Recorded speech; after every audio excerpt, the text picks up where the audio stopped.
এটি একটি কারাগার, কিন্তু এর ভেতরে ঘটছে কিছু চমৎকার। চলুন ঢুকে দেখা যাক কি চমৎকার ঘটছে সেখানে। কারাগারের ভেতরেই চমৎকার রেস্টুরেন্ট, আছে সিনেমা হল, ভেতরে আরও আছে 3 তলা কাচের চক্রাকার ভবন, একেবারে স্বচ্ছ। স্পষ্ট দেখা যাচ্ছে সেগুলোর ভেতরে নানা দেশের নানা বর্ণের মানুষ মনোযোগ দিয়ে কী সব যেন করছে। কাচের স্বচ্ছ কক্ষগুলোর মাঝে স্টিলের তৈরি হাঁটাপথ, চক্রাকার হাঁটাপথের পাশে ভারী ভারী লোহার দরজা, সেসবের ওপর লেখা সেল নাম্বার। এগুলো আসলে কারাকক্ষ।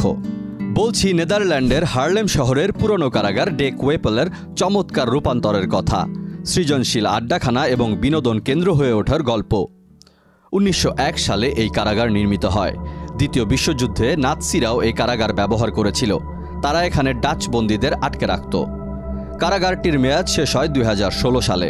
2020 থেকে 2022 সাল পর্যন্ত এই কারাগারটি অবৈধ অভিবাসীদের আশ্রয়কেন্দ্র হিসেবে ব্যবহার করেছিল ডাচ সরকার।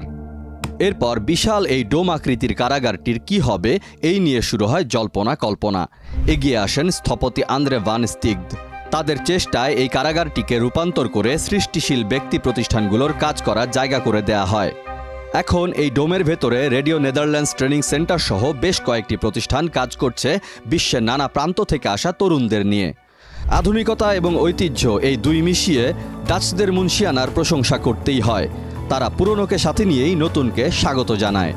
দ্বিতীয় বিশ্বযুদ্ধে এই কারাগারের যেসব সেলে ডাচবন্দীদের রেখেছিল নাৎসিরা, সেগুলোকেও স্মরণীয় করে রাখা হয়েছে। একই সঙ্গে নবীনদের সৃজনশীলতার বিকাশ এবং প্রবীণদের অবসর কাটানোর চমৎকার এক কেন্দ্রে পরিণত হয়েছে এক সময়ের কারাগারটি। নেদারল্যান্ডের হার্লেম শহরের ডে কোয়েপেল কারাগার ঘুরে নাসিমুল শুভ, দেশ রূপান্তর।